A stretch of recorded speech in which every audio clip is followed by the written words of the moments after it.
సామాన్యంగా చాలామందికి కొన్ని అంశాల మీద అవగాహన ఉన్నా నటిస్తారు. కొంతమందికి బుద్ధి ఉండదు, సిగ్గు అస్సలు ఉండదు. మనం ఎక్కడ బ్రతుకుతున్నాం, ఏ రకంగా మన జీవన విధానం సాగుతుంది, ఎవరి ఆదరణతో మనకి మంచి లైఫ్ వచ్చింది, ఒక సుఖమైన జీవితం, అద్భుతమైన అవకాశాలు, అదంతా ప్రధానంగా ఏ అంశంలో ఉన్నప్పుడు సరే రాజకీయ అంశాలను కూడా ఒక రకంగా ఉంటాయి. కానీ సెలబ్రిటీస్లో ఫిల్మ్ ఇండస్ట్రీకి సంబంధించి వాళ్ళకి ఫ్యాన్స్ పెట్టిన భిక్ష ఆ రేంజ్లో వెళ్ళాలంటే సరే ఓకే, కష్టపడడం అన్నది ప్రతి ఒక్కరు కష్టపడతారు, కానీ ఆదరించిన వాళ్ళు ఎవరన్నది ఎప్పుడూ మర్చిపోకూడదు. అలాంటి అభిమానులకి కష్టం వచ్చినప్పుడు నేనున్నానన్న భరోసా ఇవ్వగలిగిన వాడే మనసున్న మహారాజు. ఇప్పుడు ఈ అంశం ఎందుకు తీసుకొస్తున్నదంటే ఒక్కసారి ఇక్కడ మనం చూడొచ్చు. టాలీవుడ్, బాలీవుడ్ కొన్ని వందల మంది, కొన్ని వేల మంది ఇండస్ట్రీలో ఉన్నవాళ్ళు ఉన్నారు. ప్రొడ్యూసర్లు అవనివ్వండి, డైరెక్టర్లు అవనివ్వండి, మ్యూజిక్ డైరెక్టర్లు అవనివ్వండి, హీరోలు అవనివ్వండి, హీరోయిన్లు అవనివ్వండి, చాలామంది మనం చూస్తున్నాం. ఎన్నో దశాబ్దాలుగా ఎందరినో ఆదరిస్తున్నాం, ఎందరినో అభిమానిస్తున్నాం. తాతల ముత్తాతల దగ్గర నుంచి ఒక లెగసీ నడుస్తున్నది. సినిమా అంటే అంత పిచ్చి.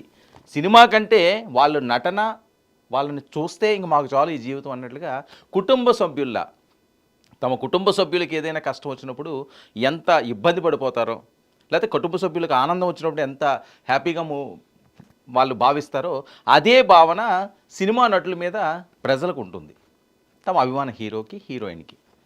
కానీ వాళ్ళకి వీళ్ళ మీద ఉంటుందా? నిజంగా తమని ఆదరించి అందనాన్ని ఎక్కించిన వాళ్ళకి ఇబ్బందికర పరిస్థితుల్లో ఉన్నప్పుడు ఎన్ని మనసులు ఆవేదన వ్యక్తం చేస్తున్నాయి, లేకపోతే మేమున్నామన్న భరోసా ఇస్తున్నారు. అవి ఎక్కడా కూడా కనిపించలేదు. భారత్ పాక్ యుద్ధం ఏం జరిగిందండి? టాలీవుడ్లో ఎంతమంది మహామహులు ఉన్నారు, కోట్లకి అధిపతులు ఉన్నారు, వాళ్ళు ఎవరో కూడా స్పందించలేదు. ఏదో అరాకొర ఎవరైనా స్పందించేమోగా. నేను మొన్న కూడా ఒక వీడియో చేశాను దీనికి సంబంధించి. షారూఖ్ ఖాను, సల్మాన్ ఖాను, సైఫ్ అలీ ఖాను వీళ్ళందరూ ఏమైపోయారు? ఎక్కడికి వెళ్ళిపోయారు? ఎందుకు పెదవి విప్పరు? ఇప్పుడు మనం ప్రస్తావించుకోవాల్సిన ఒక ఉన్నతమైన వ్యక్తిత్వం ఉన్న మనిషి, శభాష్ డార్లింగ్ అంటున్నది దేశం. ఎందుకంటే ప్రభాస్ గురించి పెద్దగా పరిచయం అక్కర్లేని వ్యక్తి అయినా. సో ఆజానుబాహుడు, ఇంకా ప్రభాస్ని చూస్తుంటే మైమరిచిపోతుంటారు. కానీ మనం ఎంత హైట్ ఉన్నామా, ఎంత వెయిట్ ఉన్నామా అన్నది ప్రధానం కాదండి. ఎంత మంచి మనసు ఉన్నదన్నదే ప్రతి ఒక్కరూ కొనియాడతారు. ఆ మనసు ఏంటన్నది ఈరోజు ఆయన చూపించారు. Hero Prabhas world wise famous hero. Telugu రాష్ట్రాల్లోనే కాదు ఇండియాలోనూ తనదైన ముద్ర వేసుకున్న రారాజు. ఇక బాహుబలి సినిమాతో ఎవరికి అందనంత ఎత్తుకి ఎదిగిపోయిన ప్రభాస్, ఇక ప్రభాస్ కటౌట్ చూస్తే కోట్లాది మంది యువకు గూస్ బంప్స్ వస్తాయి. ఆయన క్రియేట్ చేసిన ఇంపాక్ట్ ఆ రేంజ్లోనే ఉంటుంది, అది అందరికీ తెలిసిన విషయం. ఇక ప్రభాస్ రియల్ హీరో కాదు, రియల్ హీరో అంటూ పెద్ద ఎత్తున వీడియోలన్నీ కూడా వైరల్ అవుతున్నాయి. ఆపరేషన్ సింధూర్ యుద్ధం జరుగుతున్న టైంలో దేశం కోసం స్ట్రాంగ్గా నిలబడిన వ్యక్తి ఈ రియల్ బాహుబలి. అక్కడ రియల్ బాహుబలి, కానీ ఇక్కడ రియల్ బాహుబలి. అందుకనే శభాష్ డార్లింగ్ అంటున్నారు.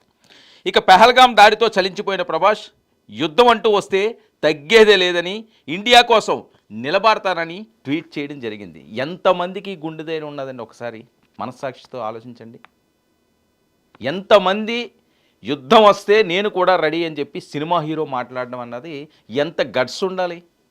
అది కదా హీరోయిజం అంటేని, రియల్ హీరో. అందుకని రియల్ హీరో కాదంటున్నాను. మనకు ఎవరికైనా ఇబ్బంది అయితే ఒక ట్వీట్ చేయం, ఎవరైనా కష్టాల్లో ఉంటే ఒక 10 రూపాయలు సాయం చేయం, కానీ మనకు మాత్రం కోట్లు కోట్లు రావాలి. వాళ్ళ దగ్గర నుంచే వచ్చేది కదా, మనకంతా ఎక్కడి నుంచి వస్తుంది ఇన్కమ్? మనం సినిమాలు తీసి అవి హిట్ అయినా ఫట్ అయినా మీ రెమ్యూనరేషన్ అయితే ఆగదు, మిమ్మల్ని చూస్తూ ఉంటారు. ఆ టికెట్లు ఎక్కడి నుంచి ఎవరు కొంటున్నారు? ఆ టికెట్లు మీ కుటుంబ సభ్యులా, మీ ఫ్రెండ్సా, మీ బంధువులా? ప్రజలు ఇస్తున్నారు అది మీకు. అది మర్చిపోకూడదు.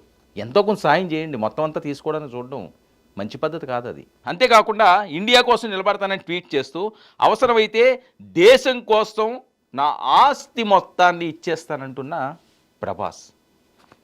దేశం కోసం తమ ఆస్తి మొత్తం ఇస్తానంటున్నాడండి. ఎంత ధైర్యం, ఎంత గుండె ధైర్యం! అది కదా రియల్ కట్అవుట్ అంటేని. ఆదర్శంగా తీసుకోవాలి కదా, సిగ్గు తెచ్చుకోవాలి కదా, బుద్ధి తెచ్చుకోవాలి కదా. అరే మనకేం తక్కువైంది, మనం కూడా ఆ రకంగానే వెళ్ళాలి. మీ అందరూ మొత్తం అంతా ఇచ్చిమని ఎవడో చెప్పడండి, స్పందించమంటున్నాం.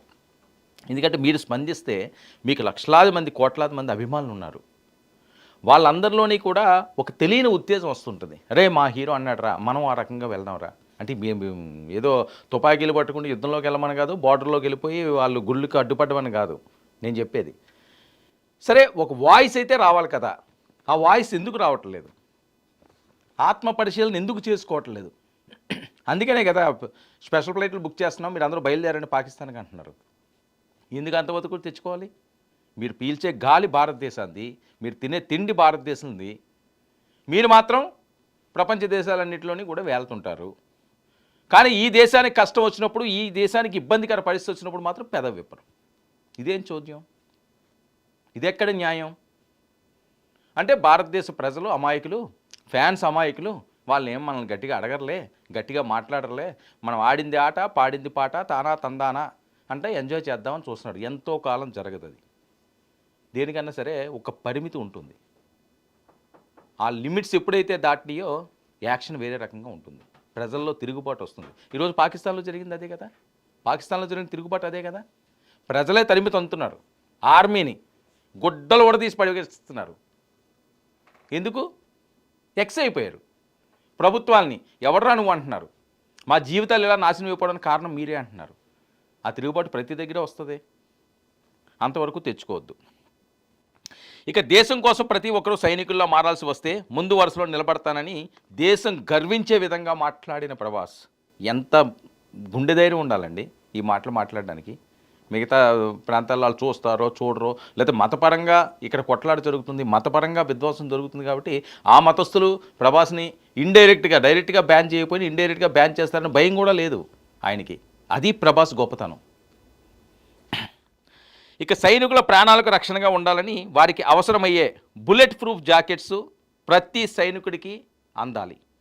అంతేకాకుండా అందుకు అవసరమయ్యే విరాళాన్ని నేనే ఇస్తానంటున్న ప్రభాస్. బుల్లెట్ ప్రూఫ్ జాకెట్స్ ఎవరు ఆలోచిస్తున్నారు? ఈరోజు మనం ఇంత ప్రశాంతంగా ఇక్కడ మన జీవనాన్ని సాగిస్తున్నామంటే బార్డర్లో ఆ సైనికుడికి శ్రమ కాదా? అది ఎవరికి తెలియదా? తెలిసే నటిస్తుంటారా? ఎవరికి తెలియదండి, అందరికీ తెలుసు. తెలిసినా మనకెందుకులే, మనం బాగుంటే చాలు. పక్కోడు ఎలా సంకనాకపోయినా పర్వాలేదు, పక్కోడు ఎలా నాశనం అయిపోయినా పర్లేదు, పక్కోడు ఎలా సచ్చినా పర్వాలేదు, మనం బాగోవాలి, మనమే బాగోవాలి. ఇది ఈ దరిద్రపు ఆలోచన. ఈ దరిద్రపు ఆలోచనే కొంతమందిని ఒక శాడిస్టులా తయారు చేస్తుంది. ఇక ప్రభాస్ డొనేషన్స్ ఇవ్వడం కొత్త ఏమీ కాదు. కోవిడ్ టైంలో బాహుబలి టీం తరపు నుంచి దేశం కోసం 100 కోట్లు విరాళాలు ఇచ్చిన దానకర్ణుడు. 100 కోట్లు, ₹1,00,000 ఇవ్వడానికి వస్తున్నారు కోట్ల రూపాయలు ఉన్నవాళ్ళు. నాకు తెలిసి ప్రభాస్కి 1000 కోట్ల ఆస్తిపరుడు ఏం కాదు అతను. కృష్ణరాజు గారు కూడా ఓ విపరీతంగా సంపాదించేసిన క్యారెక్టర్ ఏం కాదు ఆయన. వీళ్ళ నాన్నగారు కూడా అంతే. కొన్ని సినిమాలు పాపం ఫ్లాప్ అయినాయి, చాలా ఇబ్బందులు పడ్డారు. కొంత ఆస్తులు ఉండొచ్చు కాక, లేనోడేం కాదు, కానీ అంత ఉన్నతమైన స్థితిలో ఉన్న అతను కాదు. 100 కోట్లు ఇచ్చేటట్టండి. ఎవడని ఇస్తాడా? అసలు ఆలోచన వస్తుందా ఇవ్వాలని? ఏదైనా ఒకరు అయితే 50 లక్షలు పంపించాం, 25 లక్షలు పంపించాం, అంతే, చేతులు దులిపేసుకున్నాం, హ్యాండ్ వాష్ చేసేసుకున్నాం అంతే. దానికి ఓ 100 ఫోటోలు, 100 స్టోరీలు, ఆ కర్ణుడు, ఈ కర్ణుడు, వీడు వీరుడు, వీడు సూర్యుడు, ఓ 25 ఇచ్చాడు, 50 ఇచ్చాడు. దీనికా? సరే ఎంత ఇచ్చినా ఓకేలేండి, ఎంతో కొంత ఇచ్చారని సంతృప్తి పడాలి, దాన్ని ఏం విమర్శించాలని కాదు నా ఉద్దేశం. కానీ ఇంత గొప్పగా ఆలోచించి 100 కోట్లు ఫండ్ ఇవ్వడం అంటే సామాన్యమైన విషయం కాదు. ఇక ప్రభాస్ డొనేషన్ లిస్ట్ చూస్తుంటే 2020 కోవిడ్ సహాయం కోసం ప్రధాని రిలీఫ్ ఫండ్కు 3 కోట్ల రూపాయలు, ఏపీ తెలంగాణ సీఎం రిలీఫ్ ఫండ్కు 4 కోట్ల రూపాయలు, ఇక 2018 కేరళ వరదలు కేరళ సీఎం ఫండ్కు 1 కోటి. మన రాష్ట్రంలోనే కాదు, ఇది మనసు అంటే ఇందుకు శభాష్ అంటున్నారు. కేరళలో వరదలు వస్తే వాయనాడులో మనం చూసాం కదా ఎంత విధ్వంసం జరిగిందని. అక్కడ వరదలకు కూడా ఈయన ₹1 కోటి ఇచ్చాడు. ఆయనకి ఎక్కువైపోయా? ఎక్కడ దాచుకోలేక? దాచుకోవడం చేతకాక చాలామందిలాగా కాదు కదా. అరే ఏం పట్టుకుపోతాంలే అని ప్రతి ఒక్కరూ అనుకుంటే ఇలాంటివి ఆలోచనలు వస్తాయి. ఇంత గొప్పగా ఆలోచిస్తారు. మనం వెనకాతలు ఏం వస్తుంది, మనం ఏం తెచ్చాము, ఏం తీసుకెళ్తామని ప్రతి ఒక్కరు ఒకసారి ఆత్మవిమర్శ చేసుకుంటే అయిపోయింది. ఏం లేదే. లక్షల కోట్లు ఉన్నవాడు కూడా రేపు పోతే ఏం పట్టుకెళ్తాడు?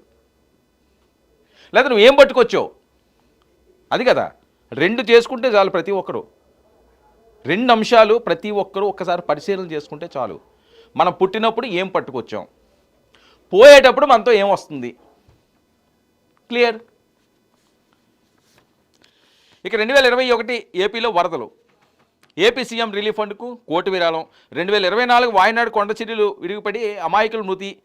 మళ్ళీ కేరళ సీఎం రిలీఫ్ ఫండ్కు 2 కోట్లు. 1 కోటి అప్పుడు మళ్ళీ 2 కోట్లు వాయనాడు, ఇందాక నేను చెప్పింది. 2024లో ఏపీ తెలంగాణల వరదలు 2 చోట్లకు 2 రాష్ట్రాలకు సంబంధించి చెరో 1 కోటి చొప్పున 2 కోట్లు సాయం. హైదరాబాద్ వరదలకు 1 కోటి 50 లక్షలు. చెన్నై రైతులకు 75 లక్షలు. ఇవన్నీ అధికారికంగా ఇచ్చినవే. అనధికారికంగా గుప్తదానాలు ఎన్నో చేస్తాడు ప్రభాస్, 1, 2 కాదు. ఇంకా 2020 సంవత్సరంలో కాజీపల్లి రిజర్వ్ ఫారెస్ట్లో 1650 ఎకరాల అడవి దత్తత, అక్కడ అభివృద్ధి కోసం 2 కోట్ల డొనేషన్. అడవిని దత్తత తీసుకోవడం ఎంత గొప్ప మనసు అండి. అడవి తల్లిని కాపాడుకోవడం అంటేని ఇష్టం వచ్చినట్లుగా మనం చూస్తుంటాం కదా, పుష్ప సినిమాల వాటిలోని నరికి పడేస్తుంటారు. ఎర్రచంద్రం అన్నది జాడ లేకుండా చేసి పడేశారు. ఈ సినిమాలు తీసి ఇంకోటి చేసి ఇంకోటి చేశాను. సంపద, సహజ సంపదని కొల్లగొట్టే దుర్మార్గులు బయలుదేరారు. మరొకరు ఉగ్రమోకలు వచ్చి వాళ్ళు చంపేస్తుంటారు. ఇక్కడ ఉన్నదాన్ని వీళ్ళు దోసేస్తుంటారు. పైనుంచి వచ్చి వాళ్ళ అమాయకులను వాళ్ళని చంపేస్తుంటారు. నిజమైన మనసున్న మహారాజు ప్రభాస్ అంటున్నారు ఫ్యాన్స్. ఇక నీతి నిజాయితీ సాయం చేయడంలో ముందు వరుసలో ఉంటాడు ప్రభాస్. అందుకే ఏ హీరో ఫ్యాన్స్ కూడా ప్రభాస్ను ట్రోల్ చేయలేదు ఈ అంశాల్లోని. దేశం కోసం ఏదైనా చేయాలని ఆరాటపడే మనసున్నవాడు ప్రభాస్. ఇక సైనికులు రాత్రి పగలో కన్ను మూయకుండా దేశాన్ని కాపాడుతున్నాడు. వాళ్ళ త్యాగం, ధైర్యం, ప్రేమ ఇవన్నీ చూస్తే ఒక్కటే అనిపిస్తుంది అంటున్నాడు ఆయన. నేను సైనికుడిని కాకపోవచ్చు, నా గుండెల్లో ఓ సైనికుడు దాగి ఉన్నాడు. మన దేశంలో ఒక్కొక్కరు ఒక్కో సైనికుల్లా ఆలోచించాలి. ఎంత గొప్ప మాట, ఎంత అద్భుతమైన పదాలు ఇవి. నేను సైనికుడిని కాదు, నేను హీరోనే మీ దృష్టిలో, కానీ నాలో ఒక సైనికుడు ఉన్నాడు. భారతీయుడు, ప్రతి భారతీయుడు ఒక సైనికుల్లాగా ఆలోచించాలని. సైనికుల్లో ఆలోచించాలంటే డ్రెస్ వేసుకుని వెళ్ళి బార్డర్లో కాయమండం కాదు నా ఉద్దేశం. ఆయన ఉద్దేశం కూడా అది కాదు. ఆ బాధ్యత ఉండాలి అని, మన పక్కన ఏం జరుగుతున్నది అన్నది దాని మీద స్పృహ ఉండాలి అని, ప్రతి ఒక్కరూ జాగ్రత్తతో ఉండాలన్నది. ఎక్కడి నుంచి వస్తారండి వాళ్ళు? ఈయన పైనుంచి ఏం దిగుపడతారా? మన చుట్టుపక్కలే కదా, మన కళ్ళ ముందే సంచరిస్తుంటారు. దాన్ని ఒక సైనికుడి కన్నా అయితే వెంటనే పసిగడుతుంది. మనకు అది అవసరం లేదు కదా. మన ఉదయం లేసామా, వచ్చామా, తిన్నామా, రాత్రికి వెళ్ళామా, బజ్జున్నామా, ఇంతే. ఇంకెవడలా పోయినా మనకు అవసరం లేదు. మన పని అయితే చాలు. మనం ఒకరినొకరు సపోర్ట్ చేసుకోవాలి. ఈ దేశం మనకు అన్నీ ఇచ్చింది. మన గుర్తింపు, మన జీవితం, మన భవిష్యత్తు. ఎస్, ఇది ప్రభాస్ అంటే. ఈ దేశం మీకు అన్నీ ఇచ్చింది, మీరు దానికి ఏమి ఇస్తున్నారు? మీ కంట్రిబ్యూషన్ ఏంటి? ఇది ఆలోచించుకోవాలి. కంట్రిబ్యూషన్ అంటే మీ ఆస్తులు ఏమి ఇచ్చిన అవసరం లేదు, మీ సంపదను ఏమి షేర్ ఇవ్వనవసరం లేదు. కష్టం వచ్చినప్పుడు, ఇబ్బందికర పరిస్థితులు వచ్చినప్పుడు నేనున్నానన్న భరోసా ఇమ్మంటున్నారు. నీకు దేశం అన్నీ ఇచ్చింది కదా, నీకు ఇండస్ట్రీ అన్నీ ఇచ్చింది, నువ్వేమిస్తున్నావు నీ ఫ్యాన్స్కి? నీ ఫ్యాన్స్ చచ్చిపోతేనే ఒక ట్వీట్ పెడతారో, ఒక మెసేజ్ పెడతారు. ఇంతకుముందు అది ఉండేది కాదు. ఆడు చావని అంటాడు. నీకోసం కట్టవట్లు కట్టి, నీకోసం పాలాభిషేకాలు చేసి, నీకోసం గొడ్డలు ఎంపుకుండి రోడ్ల మీద తిరిగి పిచ్చివాళ్ళు అయిపోయిన వాళ్ళు ఎంతమంది ఉన్నారు ఫ్యాన్స్? వాళ్ళందరినీ ఆడుకుంటున్నారా? మీకు ఏం రోగం వచ్చింది, ఏం నొప్పి వచ్చింది వాళ్ళని ఆడుకోపోవడానికి? వాళ్ళు ఎందుకు మిమ్మల్ని అంత అభిమానించాలి? ఎందుకు మీలో మార్పు రాదు? నేను ఎవరో ఒకరిని టార్గెట్ చేసి చెప్పట్లేదండి. చాలామంది మెజారిటీ పీపుల్ చేయట్లేదని ఆవేదనతో వచ్చిన మాటలు ఇవి. ఇక ఇప్పుడు మన వంతు వచ్చింది.